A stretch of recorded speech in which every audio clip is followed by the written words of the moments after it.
Good.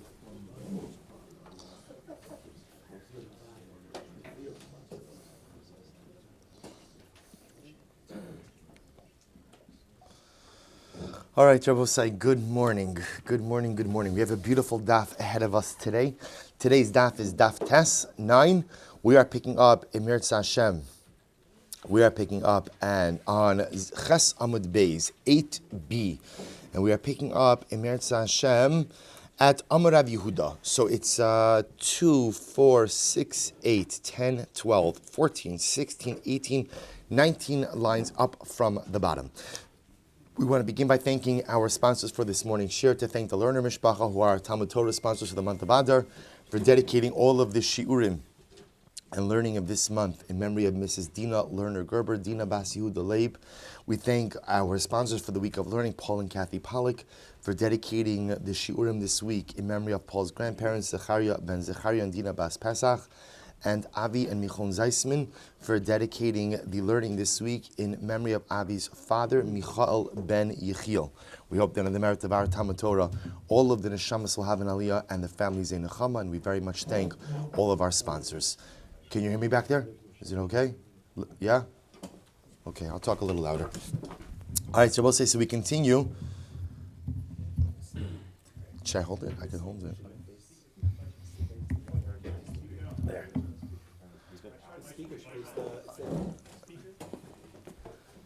Any suggestions, mcabramson@gmail.com. Everybody's an AV expert, so, All right, and really thank you to Maishi is perhaps one of the most versatile tech people. No matter what happens, we've got a setup for it. I might be wearing 15 mics and everything else, but Baruch Hashem. All right, only problem now is I can't see the Gemara, but that's all right. It's good. No, it's good. It's good. I will say, so with that, let's begin. So the Gemara says as follows. Why don't you just move it over a bit? I'll speak loud. So the Gemara says as follows. Amar Rabbi Yehuda. Hi Zirza Dekani Rama V'Zakfe Rama V'Zakfe. So the Gemara says like this. So we're talking about over here Zirza Dekani. If you look at Rashi, in the second wide line of Rashi on the bottom, Zirza Dekani, Chavila Shal Kanim Aruchim. If you have a bundle of long reeds. So the Gemara says, and what are you doing? So the Gemara says, Rama v'zakfe, Rama v'zakfe. Now I do something very interesting over here. Look at the next Rashi. Rama v'zakfe, Rama v'zakfe. Holicho amas har b'shus harabim. Kinyan azeh, shelo natlu kulam in akarka, ela zakvo v'hishlicho, v'chazer v'zakvo v'hishlichu. So we'll say, what you're doing over here is as follows. So imagine you have a bundle of reeds, and what you're doing is, you're lifting up one end of the bundle and pushing it forward. Then lifting up the other end of the bundle and pushing it forward. So the way you're transporting this bundle, Rashi says many amas, is how? Lifting up one side at a time. But at no point in time are you what? Lifting up the bundle in its entirety. So the Gemara says that although you have gone ahead and moved the bundle many amas, lo mechayiv ad da'akarle, halacha l'maisa, one is not chayiv until you go ahead and totally uproot the bundle. Lift up. So I will say a very simple idea, right? Hotzah 101 requires what? An akira. Akira means fundamentally lifting up an entire object from its place of rest. So essentially, if in this case what you're doing is you're lifting up one end, but you're leaving the other end on the ground. So even though you end up moving the bundle many amas, because you're never lifting up more than one end at a time, therefore halacha l'maisa you are pater. So the Gemara says, Amar Mar, Adam Omer. So let's go back for just a moment. In the Mishnah we quoted this idea, but the Gemara over here is quoting it. Well, quoting from the Mishnah, Amar Mar, Adam Omed al isikufa. A person can stand in an isikufa. So we've translated isikufa as a threshold. So a person could stand on the isikufa, no tami balabayis v'nosin lo, and a person takes an object from the balabayis who's standing inside. So we'll say the threshold is the area right outside the home, but right before the Rishus Harabim. Now we're going to define what the parameters of this makom are. But we said before that a person could be standing on the isikufa, no tami balabayis v'nosin lo. So a person could receive an object from the balabayis, and the person who's in the Rishus Hayachid, and the person standing, and a person could receive an object from the balabayis and could give an object from the balabayis. Which means what? When standing on the isikufa, you could transport an item from the isikufa to the Rishus Hayachid, from the Rishus Hayachid to the isikufa. Furthermore. No, told me ani v'no lo. Furthermore, one could receive something from the ani. Where is the ani standing? The pauper, rishos harabim. So one could receive something from the ani and give something to the ani, which tells you what Rabbosai, that when standing on the isikufa, one could receive and give to the rishos hayachid, and one could receive and give to the rishos harabim. To which the Gemara says, "Ha'isikufa mai." We'll say, what is this isikufa? So what is this makom that allows for the transfer both between rishos hayachid and rishos harabim? So the Gemara says, "Ma isikufa ilay ma isikufa rishos harabim." If you want to say the isikufa has the status of a public domain, no tami balabayis. So then, how could it be that the person standing on the isikufa could receive or give something to the balabayis? After all, the Gemara says, so ultimately, again, if the isikufa is rishos harabim, then how can you give or receive something from the individual standing inside of the home? That would be transferring an object from rishos hayachid to rishos harabim. So I must say the isikufa has the status of a rishos hayachid. How could that be? No tel mina ani hakama ayel mirishos harabim mirishos hayachid. Both say if isikufa is like rishos hayachid, like private domain, then how can you give and receive from the ani? That would be an act of transferring an object from public to private and from private to public. Elo isikufas karmelis. Rather, what do you have to say? An isikufa is a karmelis. So remember again, what's a karmelis? So look at Rashi. 3 lines are from the bottom in Rashi. Isikufas karmelis. Eina gavoa yud. Elo rachba dalid. An isikufa is an area, I will say, that has an area of dalid by dalid. So it has 4 tefachim of space, but it does not have the requisite height of yud tefachim. So therefore, again, it's what we call a karmelis. So therefore, I will say, what's the halacha? So because it's a karmelis, remember, a karmelis is kind of what we call rishus fluid, right? A karmelis is neither a rishus harabim, nor is it a rishus hayachid. So what the Gemara seems to be telling us is what? That if an individual is standing in the isikufa, he has the ability to interact with the balabayis, he has the ability to go ahead and interact with the rishos hayachid and give and receive from rishos hayachid, and he has the ability to go ahead and interact with the ani to give and receive from rishos harabim. To which the Gemara says, I don't understand. Nota v'nos in the chatchila, sof isura miha isa. See, I will say, here's the problem. Even if we say a karmelis is rishos fluid, and therefore, technically speaking, there is no biblical prohibition transferring from any domain to a karmelis. It is still what? Asr midirabanan. Rabbinically, you're not allowed to do that. But yet, when you read the lashon of the Mishnah over here, it sounds like what? That you're permitted to do it even l'chatchila. So what's going on over here? Elo isikufa makom petur ba'almahu. Rather, what's the case? The case over there we're dealing with is an isikufa is a makom petur. If you look at Rashi, makom petur, makom she'in bo, or actually the Gemara says it, the kegon deles be dalid al dalid. The isikufa that we're dealing with over here, is not a karmelis, but rather the isikufa that we're dealing with over here is a makom petur. Is a makom petur. So says the Rashi, makom petur, makom she'in bo arba al arba. It is a place that does not have a space of 4 tefachim by 4 tefachim. Hu makom mesim shalei shalosh rachav k'tzas kavoa gimel omei tzamach l'rishos hayachid. So we'll say, so what is a karmelis? What is an isikufa? It's a makom petur. And we'll say, what is a makom petur? A makom petur is a space that does not have a height of 10 tefachim, nor does it have an area of dalit tefachim, but it has a height of at least more than gimel tefachim. So essentially, it is an area that is neither a rishos harabim, nor is it a rishos hayachid, but it borders, in this particular case, it happens to border between both of them. So halacha lamaisa, this isikufa is a makom petur, and because it's a makom petur, we'll say, see again, remember, if the isikufa was a karmelis, and how do we define a karmelis? So we'll say karmelis essentially is an area that has certain qualities, but doesn't conform to any full set of qualities. So in this case, for example, the isikufa, it would be a karmelis because it has a makom dalid al dalid, but not a height of yud. So we'll say, but if it was a karmelis, although technically speaking, if you were to transfer to it from a rishos hayachid or from a rishos, you would not be chayiv, but it's still asr midrabanan. We need to find a case where what? Where transfer is mutter l'chatchila. What's the case of transfer mutal lechatchila where the isikufa is a makom p'tur? And what's the definition of a makom p'tur? It certainly does not have 10 tefachim in height, and it doesn't even have what? 4 tefachim in area, but rather, again, as Rashi points out over here, just read Rashi once more, makom p'tur, makom she'in bo arba al arba. So it doesn't have 4 tefachim of interior space. Hu makom usim sheish lo rosh rachav k'tzas v'gavoa gimel v'omei tzamach rosh rachav. So we'll say, what it must have is a height of at least what? Gimel tefachim. Why a height of at least gimel tefachim? Because otherwise what? Excuse me. Because otherwise, it's loved. If it's loved, then it's bottled to whatever area it is going to be tethered to. So it has a height of at least more than gimel tefachim, but doesn't have an area, but certainly doesn't reach yud, and doesn't have an area of dalid. This is called makom p'tur. And therefore, halacha l'maisa, technically speaking, you could lechatchila transfer from Rishus HaYachid to the Carmelis, and from the Carmelis to Rishus HaYachid, or from Rishus HaRabim to the Carmelis, the Isikufa, or from Rishus HaRabim to the Isikufa, and from the Isikufa to Rishus HaRabim. Case that doesn't have dalad al tvachim, mutar libnei Rishus HaYachid ulibnei Rishus HaRabim lekasef alav. So we'll say if you have a space that is in between Rishus HaYachid and Rishus HaRabim, ultimately Rishus HaRabim and HaYachid have the ability to utilize it to adjust their load on it, with one caveat, ubilvad, shalo yachlit, to the public domain. So we'll say this is one caveat. So when you have this isikufa, which we now have identified as a makom p'tur,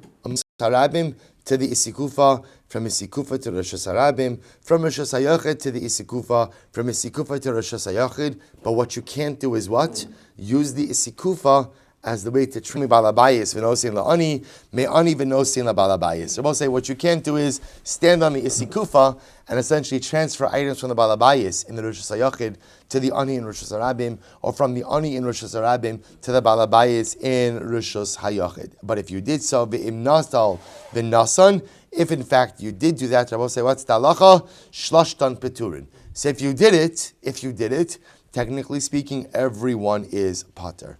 To which the Gemara says, because at the end of the day, you've gone ahead. The reason why you're pater is why? Because the item came to rest. The item did come to rest where? In a makom p'tur. So the Gemara says, Leima tevte to the Rava. So ultimately, again, does this not refute the position of Rava? What did Rava? Okay, says I just don't remember who.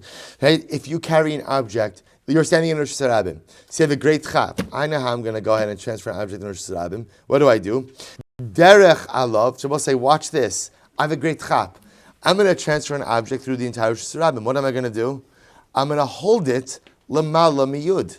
It's givaldik, right? You can carry an entire object throughout the entire length of Rosh Hashanah, but it's lamala miyud. Remember again, airspace of Rosh Hashanah only above 10. Was it? I didn't see you yesterday though. That's what I do. That's what you do. Oh, by the way, it's usser. It's usser. It's usser. Yeah. Do you want to revisit that statement? That's Gemara says as follows. So the Gemara says, what's that? No, it's true.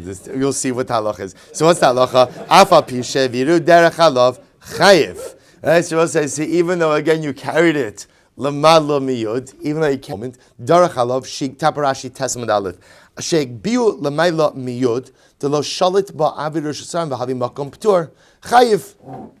So ultimately, again, the Gemara says, even though you're carrying it, so we'll say, remember, what did we kind of just end off with? The threshold we're dealing with is that it's less than dalid al dalid, and it's a height of more than gimel, but less than yud. And therefore, again, technically speaking, because it's a makom p'tur, you could transfer objects from it, from Rosh Hashanah to it, from it to Rosh Hashanah, and from Rosh Hashanah to it, and from it to Rosh Hashanah. The one caveat you can't do is, you can't use it as a space to transfer between Rishuyos. And that's more an issue of safeguarding Hilchos Shabbos. If you were to do so, technically speaking, everyone involved is pater, but you really should not do it. You really should not do it. So the Gemara says, this is very interesting, because contrast it with Rava's statement. Rava says that, so you shouldn't use the isikufa as way of transferring between domains, but if you did so, you're pater. Contrast this ultimately again with Rava's statement. Rava says that halacha l'maisa, if you transfer an item lamala miyud in Rosh Hashanah, you're chayiv. You're chayiv. But I don't understand. So if you do that, I'll say, what are you doing? You're utilizing a makom p'tur to transfer an object. Yet in this case, if you utilize a makom p'tur to transfer an object, what's the halacha? What does Rava say? You're chayiv. But yet, by the case of the isikufa, if you use a makom patur to transfer an object from Rishus Harabim to Rishus Hayachid, what's the halacha? You're pater. So what's the chilik? The first thing is very simple. Hasam lo nach, hacha nach. They both say here's the fundamental distinction. In the case of where a person is carrying an object in Rishus Harabim, but just holding it lamala miyud, the item never came to rest in a makom patur. At the end of the day, where does the item really come to rest? Where does it come to rest? When you put it back down in the Rishus Harabim. Right? So the item is, there's an akira in Rishus Harabim, a hanocha in Rishus Harabim. So even though technically speaking you're transferring it through a makom patur, the akira and the hanocha occurred in a place of chiyuv. In the case of the isikufa, Rabbi, remember again, the object is coming to rest in the makom patur. How is the object coming to rest? Because Rabbi say, let's assume somebody's exploiting this isikufa. How do you exploit the isikufa? Ruvain, who's standing on the isikufa, he places it in the hands of Ruvain, and then what? Ruvain goes ahead and gives it to the ani standing in Rosh Hashanah. So technically speaking, what's happened over here is the object has come to rest in the isikufa. So when an object comes to rest in a makom patur, that's when you'll be chayiv for transferring the item, even though effectively the item was transferred from a Rosh Hashanah to Ruvain's going ahead and carrying the object, but he's just walking through Rosh Hashanah with the item held high over 10 tefachim. So the Maisa, technically speaking, even though he's carrying through a makom patur, the item never came to rest in a makom patur. Because it never came to rest in a makom patur, therefore halacha l'maisa, he will be chayiv, and therefore it should not be done. Good. Famivin Yovin. Good. So we'll say, that's the fundamental chilik. So we'll say, so therefore halacha l'maisa, so just to clarify the case of the sikufa that we're setting it up is the case of makom patur. Contrast that with the case of someone's carrying an object in a makom patur. Therefore what? Therefore halacha, when it comes to rest on the Yisikufa, comes to rest on a makom patur. So Rabbi say effectively what's happened? You've had an akira makom patur and a hanocha and Rishus Hayachid. Therefore that case will be patur. Beautiful. Achirim omrim Yisikufa mishameshes shtei rishuyos. So we'll say others explain that the Yisikufa actually has the ability to have kind of a dual identity. Bizman sheh pesach pasuach kilifnim. Pesach no kilachot. So we'll say, what do we say? Others explain that the sikufa has a dual identity. If the doorway is open, then ultimately again it has the status of the Rishus Hayachid. If the doorway is closed, it has the status ultimately again of the Rishus Harabim. So the Gemara says, "Va'af agav de les lechi." Is this true even if the isikufa doesn't have a lechi? So we'll say we'll see this more in our Erevin days. But when we get to Erevin, so we will see that sometimes the ability to go ahead and carry in an open area that may be accessible to multiple groups is to put up a lechi or a kora, a vertical beam or a horizontal beam. Now that vertical beam or horizontal beam we will see just simply serves as a reminder. You could go ahead, it has the identity as of the Rosh Hashanah or the Rosh Hashanah without a lechi. V'hamrav chama bar gurya amarav tocha pesach tzarich lechi. Yet we learned elsewhere that inside the doorway of the isikufa requires a lechi. I'm saying tzarich lechi about an isikufa that doesn't have dalit al dalit. V'hamrav chama bar gurya amarav tocha pesach afapi she'in bo dalit al dalit tzarich lechi achar latiro. The inside of the doorway, i.e. the isikufa, by the doorway, even if it doesn't have dalit al dalit, it still requires a lechi. Amrav Yehuda Amarav Hacha bisikufas mavoyaskinon. But it's a very interesting case. What are we talking about over here? The threshold there, how their courtyards were set up. So the way it used to work in Talmudic times is you'd have multiple homes open up into a shared chazar, a shared courtyard. And then courtyards would open up into a shared alleyway called a mavui. And then that alleyway would open up into the Rishus Harabim, open up into the public domain. So the Gemara is suggesting over here that the isikufa that we are talking about is actually not the isikufa of a private home, but rather the isikufa of a mavui, the isikufa of an alleyway. So the Gemara says, and what's happening over here? Chetzi of mekura v'chetzi of she'ina mekura. And part of that isikufa, half of it is roofed and half of it is not roofed. So watch this. So the Gemara says, Chatzia mekura v'chatzia she'ina mekura. So the Gemara says, Kiruyav klape pnim. And the roof part of the isikufa is towards the interior of the mavui. So watch this. Pesach pasuach, when the opening of the mavui, or when the mavui is open, right, when the entrance to the mavui is open, then ultimately, again, kilifnim, then the roofed part of the isikufa has the status of the interior of the mavui. Pesach No'ul, when ultimately the door to the mavui is closed, kilachutz. Then even the roofed part of the mavui has the status ultimately again of Rishus Harabim.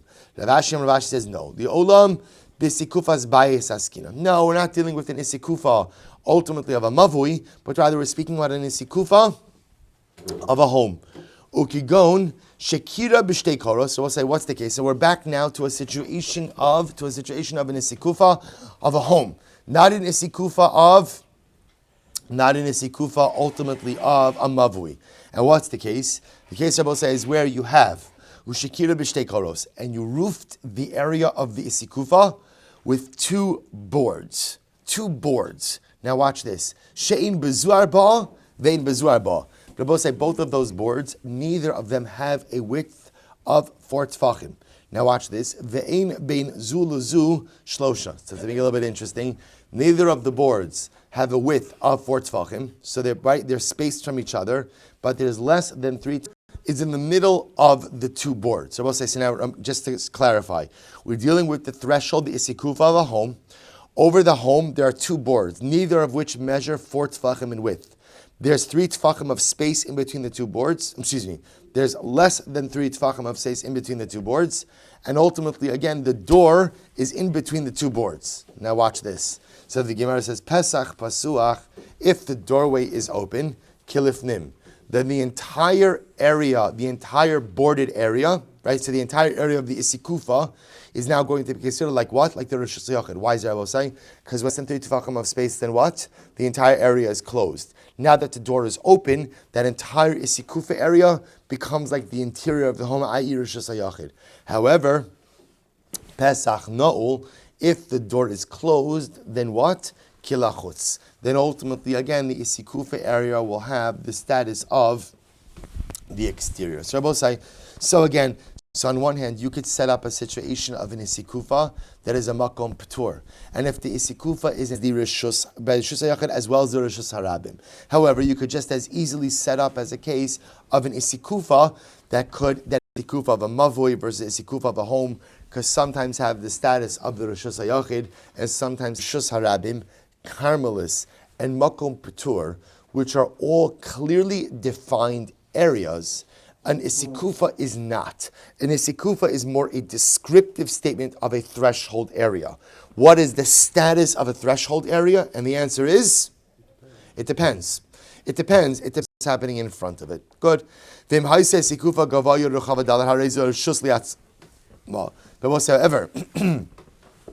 you have an isikufa that is 10 tefachim high and 4 tefachim wide, then what? It becomes a rishus unto itself. It becomes a rishus unto itself. Misayele Rabbi Yitzchak bar Avdimi. And Rabbi says that's obvious. If the isikufa is 4 tefachim of width and 10 tefachim of height, then what Rabbi say? What are those the dimensions of? Rishus hayachid. So obviously, again, in a situation like that, the isikufa itself becomes its own domain, becomes its own rishus. Misayele Rabbi Yitzchak bar Avdimi. The Amar Rabbi Yitzchak bar Avdimi. Omer Hayir Rabbi Meir. Rabbi Meir says, Kamayos. 2 rishuyos, but they are in fact 1 rishus, which Rabbi means anytime you have 2 rishuyos within 1 rishus within 1 domain, kigon, amud birshus hayachid gavoa yod berachav dalid. For example, if you have a pillar within rishus hayachid. So Rabbi somebody actually just mentioned this to me. Who just asking after davening? Oh, Shmap. Okay, I'm sorry. Right, incredible. Do you work or you just learn all the time? It's incredible. Amod bershus hayachid gavoa yud v'rachav dalid. So we'll say, for example, what happens if you have a reshus hayachid, right, a private domain, but you have another area in that private domain that, in and of itself, adheres to the criteria reshus hayachid, and in your backyard, what do you have? You have a pole, right? You have a pole, and that pole, for example, let's say is 10 tefachim high and has a width of 4 tefachim. So we'll say, what's the halacha? Asra l'kasef halav gezera mishum tel birshus harabim. So we'll say this is very interesting. So it says over here that halacha l'maisa. So you write. So you have a rishus hayachid and a rishus hayachid. So ideally, what happens? Ideally, what the halacha is, you should not go ahead and utilize that space on Shabbos. In other words, you shouldn't adjust your load on that on Shabbos. What are we concerned about? That if you go ahead and you utilize that pole on Shabbos, you may come to use a similar pole in the Rosh Hashanah. Now, both say, now to utilize that pole in your backyard, is there a problem with it on a technical level? No, it's all one Rosh Hashanah.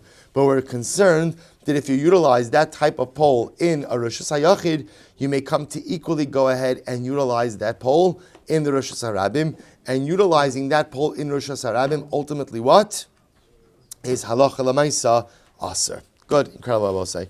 So Rashi says, if you look at the last Rashi, Mishum Tel Rosh Hashanah, Gavayu V'Rachav Dad Havish Hashanah, the Ika Chiyuv Daraisa, Mir Rosh Hashanah L'Kasev. So this is fascinating. So Midrabanan we say, you can't use one Rosh Hashanah inside of another Rosh Hashanah, lest you come to use what? That same type of Rosh Hashanah in Rosh Hashanah. Incredible.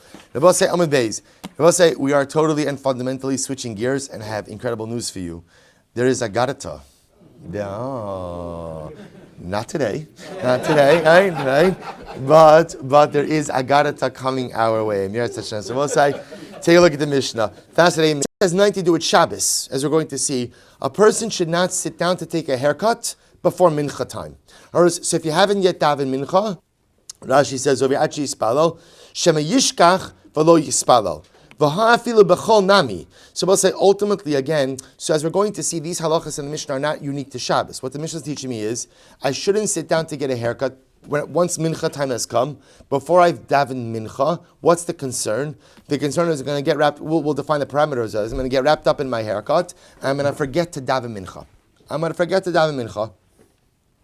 Similarly, lo yikanis adon lemerchatz, v'lo leborsiki, v'lo lecha, v'lo ledin. Similarly, we'll say a person should not enter into the bathhouse. This is all talking about before Mincha time. So before Mincha time, I should say the time of Mincha has arrived. We'll discuss which Mincha. So the time of Mincha has arrived. So I should not go in, I should not essentially, we'll say essentially what the Mishnah is teaching me is, you don't begin certain activities once the time for Mincha has arrived, if you have not yet davened Mincha. What are we concerned about? We're concerned that you may get wrapped up with the activity and may forget to daven Mincha. So therefore, again, you shouldn't enter into the bathhouse. We're concerned you're going to get caught up in the bathhouse to get to daven Mincha. Borsiki is a tannery. Don't enter into the tannery and start business.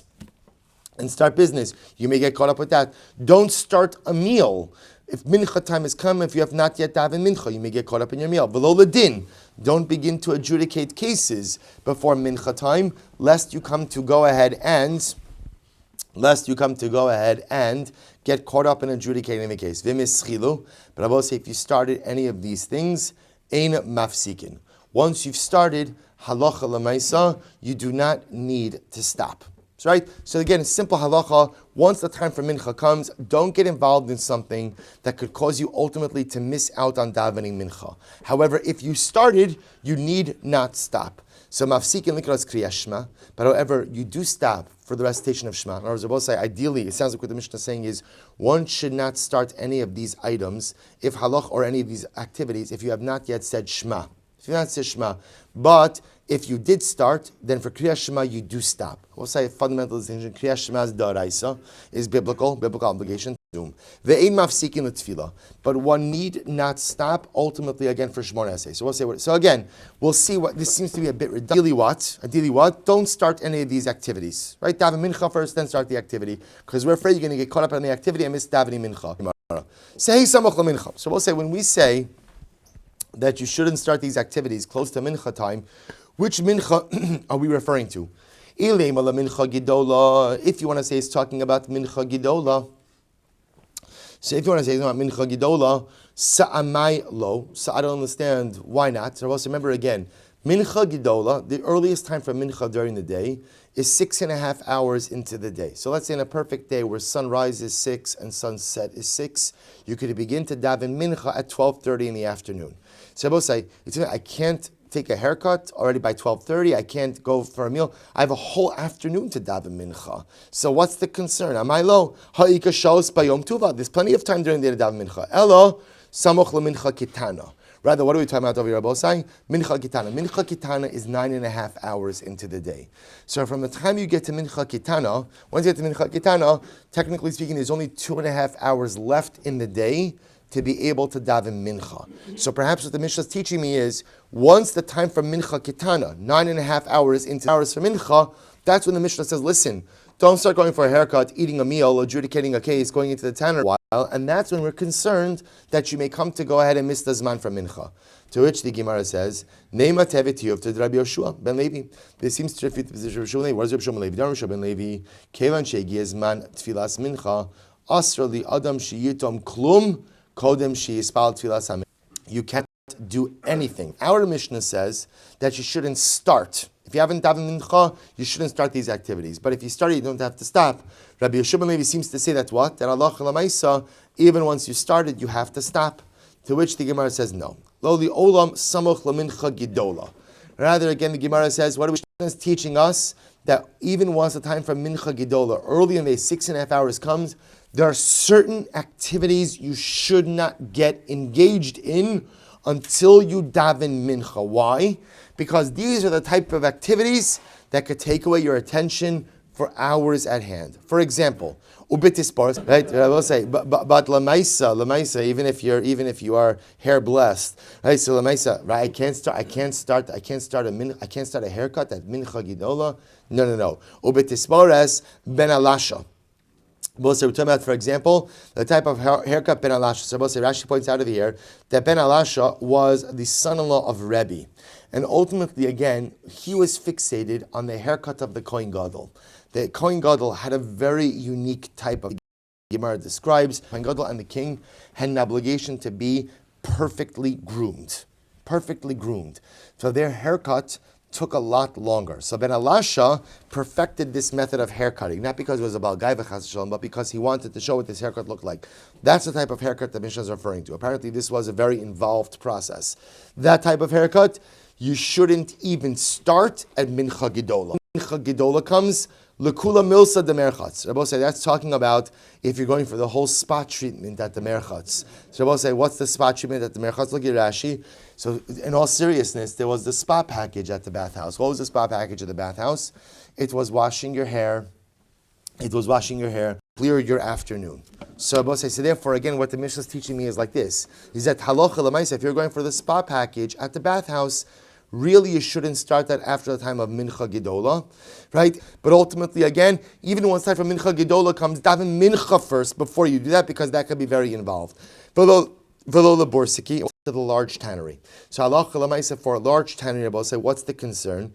The concern is, Rashi says over here, Rashi said, well, before we get to Rashi, Leborski Gedola. So I'll say, well, if you just take a look at Rashi, he says here, Leborski Gedola, with a large tannery, is that halacha l'maisa, you're going to get in there, and because it's a large tannery, you're going to get very involved in your business, and halacha l'maisa, you're going to totally miss the zman for mincha. So we'll say, so where the Gemara is holding right now is what the Mishnah.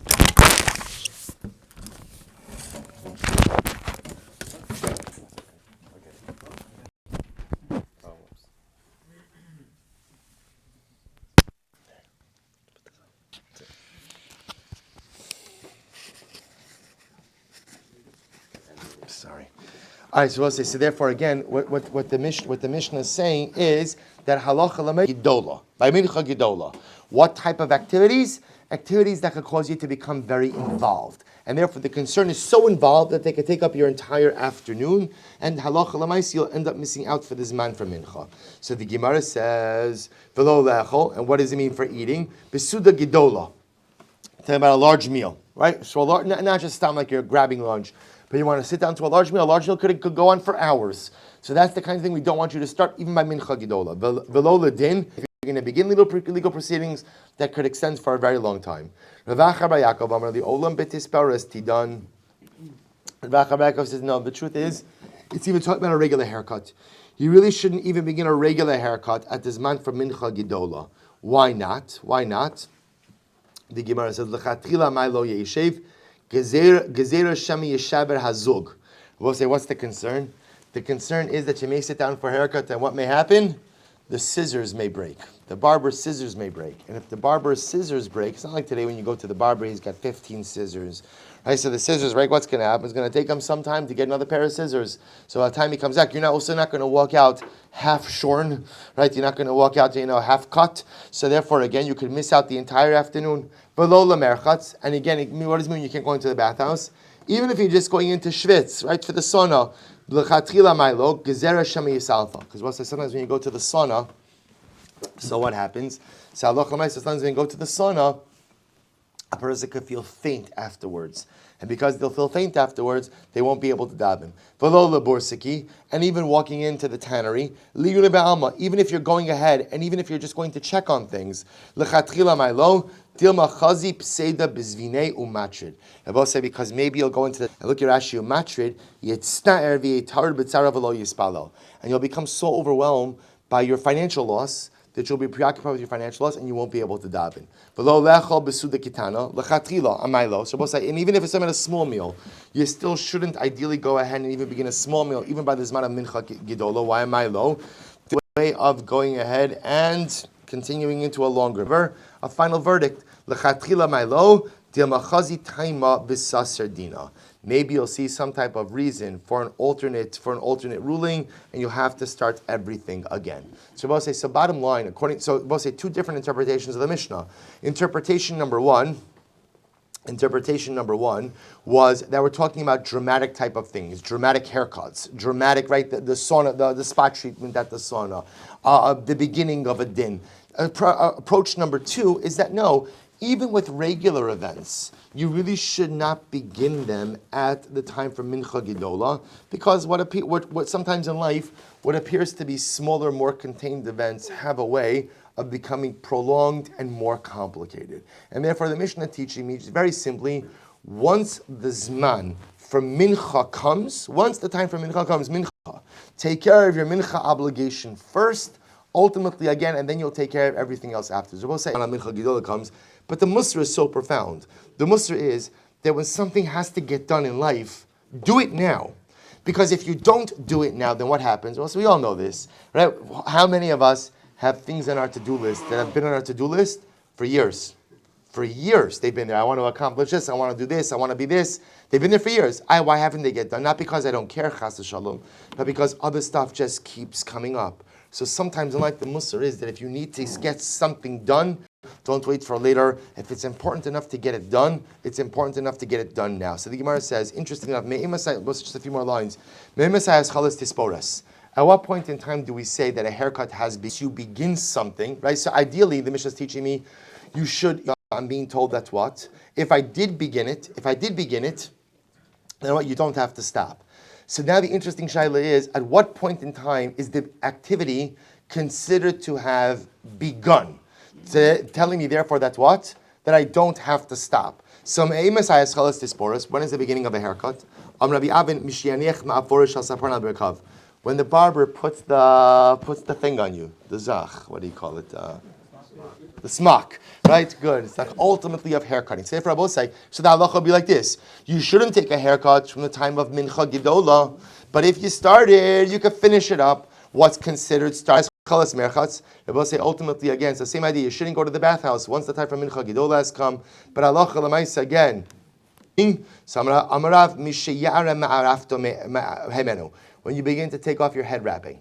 So the moment you begin to take off your head wrapping, that's the beginning of the preparation for the bathhouse. You don't have to stop. And ultimately, we'll say if you started tanning stuff, so at what point you take off their clothing? So you would take off your shirt because you didn't want to soil your shirt, and you would tie the sleeves behind you. This is great. And ultimately, again, and we'll say when is it considered to be that you've begun your meal? Rav Amar Mishayital Yadav. Rav says as soon as you wash, at the beginning of the meal. Rabbi Chanina Amar Mishayatir Chagura. Oh, when you unbuckle your belt, right? Right, and now Hinani Muchanim was Zuman, right? The Kayim Achila Gas. So what says the Gemara says, and it's not a machlokes, v'lo pligi halan v'haluhu. They both say there's not a machlokes. Ultimate style in Bnei Bavel, is that they would wear a belt around their clothing and they would tie the belt very tight. That was the fashion in Bavel. And therefore, again, halacha l'maisa, when they sat down to eat, the first thing they would do is they would unbuckle their belt. And also it's not because like they were ready to eat, it's because it was uncomfortable to sit in that way. So in Bavel, the way ultimately, again, they would go ahead and begin the meal was Natilas Yadayim. But we'll stop over here. I just want to share with you just a few words, and then also we're going to do, David Kimmer suggested that we're going to do a Kaddish D'Rabbanan at the end as well. This is our thing to close down the shul, and it's not a decision that was made lightly. On a personal level, this shul is my life. I spend more time in this place than this is the place that I come to teach Torah.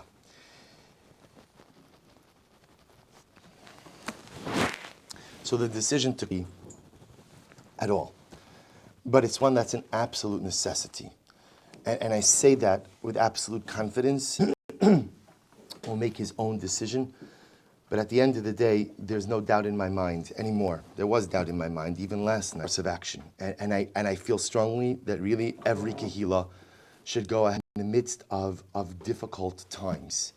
And all the experts are saying that the only way to go, we could go ahead and potentially prevent us from becoming like Italy, from overrunning nefesh. It's touched my heart that I've seen so many of you have reached out to me and made so many beautiful suggestions that hasn't gone through my mind. But the only way for this mahalach to work is if it's in that is for simchas, we'll figure out some modified term, because there are simchas, there are bar mitzvah boys who are prepared, there are ofrots, there are different things. So there has to be obviously some level. But at the end of the day, if we begin to make exceptions and we gather this and we gather that, it doesn't work. This is an Eis Lasos Lashem Hefaru Sarasecha. I'm not an alarmist person. I'm really not, those of you who know me.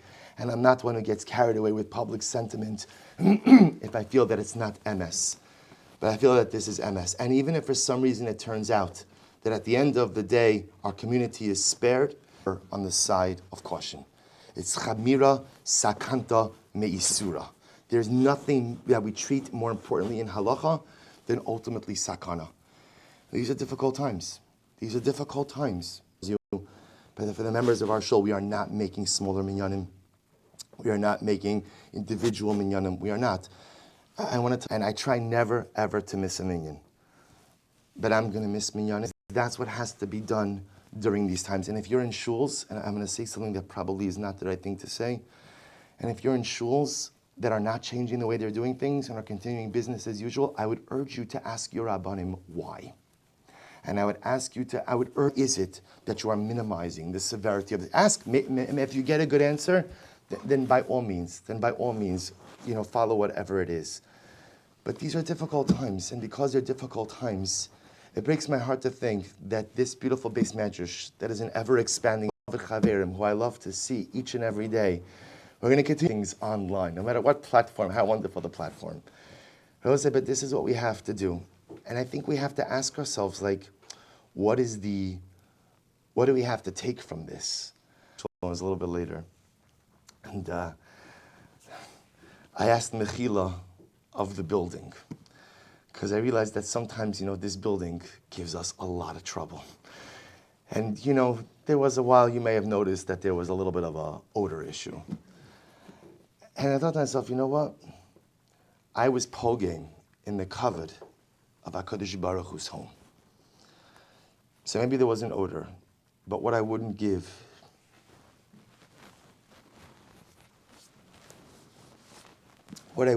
to be able to come to Mincha Ma'ariv tonight with whatever odor, or whatever problems, or whatever there is. And there's something exceptionally, existentially painful, that this is our connection to the Beis HaMikdash. This is what we have. We don't have a Beis HaMikdash. So in the absence of a Beis HaMikdash, this is what we have. And it's incredibly painful that we're going to be separated. It feels like the Churban is coming, like it's being more pronounced. At least when you have a shul, the loss of the Churban is somewhat mitigated. And now it's like another Churban. It's like another Churban. And it's true. Someone said that this, it reminds them of Chas v'Shalom, like the Holocaust. And no, it's not. Baruch Hashem, the world is not coming to an end, and the sky is not falling. We are taking proactive measures to ensure the safety and security. We're not doing this, God forbid, because the end of the world is coming. We're doing this because if we take proactive steps now, we can save ourselves from something much more significant. But it hurts. And I think as we're away from our Mikdash Ma'at, we have to ask ourselves, did we treat HaKadosh Baruch Hu's home right? And I don't know if the answer to that is yes. I think sometimes we talk a bit too much, or on our cell phones a bit too much, and this is not a cell phone discussion or a talking discussion. But I think we have to ask ourselves, there's going to be like a shtickle gullus that's about to happen. Do we treat HaKadosh Baruch Hu's home right? Because we're going to come back, we're going to come back b'simcha. I think we have to come back with a newfound appreciation and just a newfound connection to our Mikdash Ma'at. But while we are away, a few things. Number one, don't change your schedule. The schedule for tomorrow morning is that Mesilas Hashem will be at 5:45 a.m. Daf Yomi will Emirat Hashem be at 5:55 a.m. And we're going to have davening. Don't break your schedule. Don't break your schedule. We're going to be streaming live. We'll figure out the platform, whether it's whatever we're going to do. Maishi and Jeremy are on this. It's going to be just like we're together. You'll still even hear the coughing and the sneezing. We're going to put that in there. We'll put that in there. He'll say, don't break your schedule. Because if you think now, okay, nobody wants to say it, but wow, I could sleep a little bit. But I'll say, you can't stop the regilus. You can't break the schedule. Because I want to tell you something. The moment you break the schedule, when we're back here, whether it's a week from now or 2 weeks from now or whenever it is, you're not going to come back. If you break the schedule, you won't come back. And the way we keep our chevrashaft and the way we keep our togetherness is by keeping to the schedule. Don't break the rhythm. Shir will continue as it always has with the time. The only thing that may happen is it may get earlier. It may get earlier. That's the only thing that may happen. But I will say we're not relaxing the standards and we're not relaxing the schedule. Business must, our avodas Hashem must continue as is. And there's one other piece. It struck me. The pasuk says in Parshas Truma, "Va'asuli mikdash v'shachanti b'socham." So we translate that, right? Make for me a mikdash, which is a reference to the building of the Mishkan, and I will dwell within you. So I was actually having a discussion with a chavrusa of mine, and he had a very good ha'ara. He said, maybe what it means is like this. Va'asuli mikdash. Make for yourself a mikdash. Make for yourself a place where ultimately you come to get inspiration, where you come for a connection to HaKadosh Baruch Hu, where you come for a relationship. V'shachanti b'socham. And take the inspiration that you receive in your Mishkan and bring it back to your homes. See, what's going to happen over the coming days is that normally most of us come to shul for inspiration. We come to the Beis Medrash for inspiration. This is the makom of our inspiration. For many of us, for me, this has been my makom of inspiration for 17 years. And the Emirat Hashem will be the makom of my inspiration at Me'aves and for many years to come. But we'll say, now what we have to do, we have to take the inspiration that we glean from this place and we need to bring it into our homes. Our homes become the Beis Medrash. Our homes become the Beis HaKnesses. And so we have to begin to give an incredible amount of thought to what are we going to do to infuse Kiddusha into our homes. I would make a suggestion. Make sure you learn by every meal. It's going to be a lot of family time. A lot of family time. For some of us, we're like, yay. For others of us, we're like, yay. Right? Let's say a lot of family time. We'll say, make sure you learn by every single meal. Learn a Mishnah by every single meal. Be Messiah, because we don't know how long this is going to be, right? The schools are closed at least through March 26th, 27th, but it could be longer. So we have to inculcate learning into our home lives. Make sure there's Torah by every single meal. There must be Torah by every single meal. You're going to be davening at home. You're davening at home. Find a way to inspire your children to daven as well. Whether it's that you daven with your children, or even if you're going to be going ahead and you're going to be davening earlier than children, because again, many of us are still going to work. But make sure to bring the kedusha of the Mishkan, the kedusha that we've amassed. Bring the kedusha back into your homes. We have to give this a lot of thought. The shul is no and heartbreaking to understand, but the kedusha must be generated elsewhere.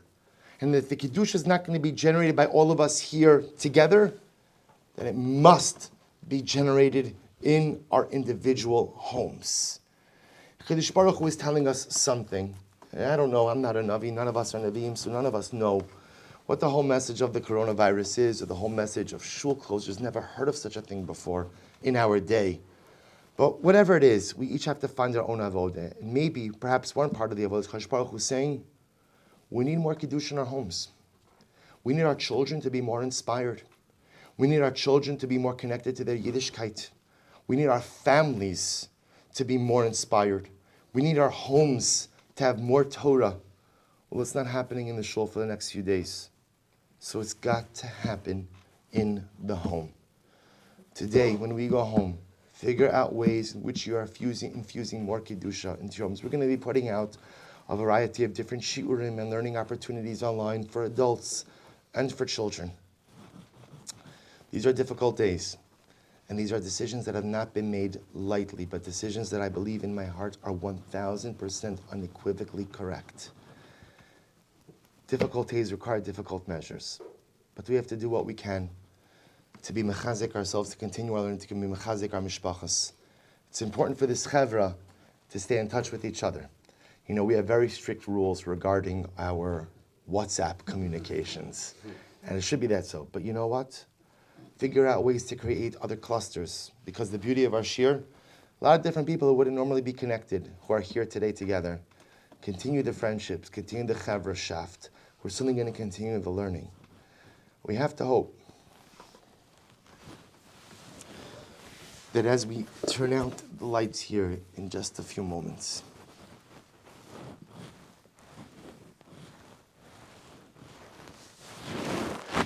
as we turn out the lights in our beautiful Mikdash Ma'at, in our beautiful Beis HaKnesses, if the lights here are going to be extinguished, then the lights of our homes, and the lights of our hearts, and the lights of our souls must burn even brighter. And let us hope that in the merit of the holiness of the Kedusha that we are going to bring to our spouses and to our children and to our mishpachos and to our homes, let us hope that HaKadosh Baruch Hu allows us to come home soon. Because how we won't kiss the walls, right? Walls which we've set up until now. Oy vavoy, look at those walls. We'll be kissing them when we come back. We'll be dancing here when we come back. But as the lights grow dim here, may the lights grow even stronger and more luminescent in all the other areas of our lives. And Amir Hashem, and the zuchus of the personal lights that we will generate in our homes and in our mishpachos. May HaKadosh Baruch Hu bring refuah to our world. May HaKadosh Baruch Hu give the knowledge to the medical community to combat this virus. May HaKadosh Baruch Hu give us wisdom to remain steady and calm, even in the midst of difficult times. And Amir Hashem, may this current challenge just bring us closer to the arrival of Mashiach, the rebuilding of the Beis HaMikdash. Mehira b'yameinu. Amen. We'll say a Kaddish D'Rabbanan, Rabbi Chananya ben Laman Tzidko, Yagdil Torah v'Yadir. Mel, Kaddish D'Rabbanan. No. Pinchas, wait. Oh, going.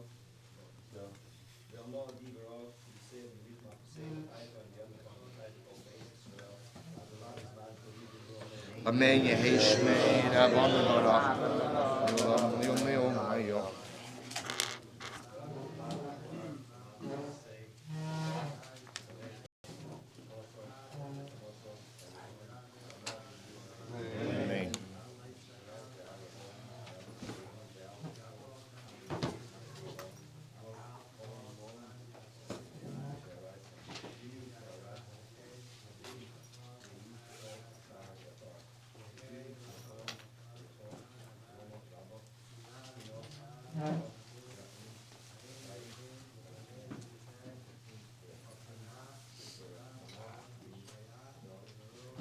Amen.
Nafshi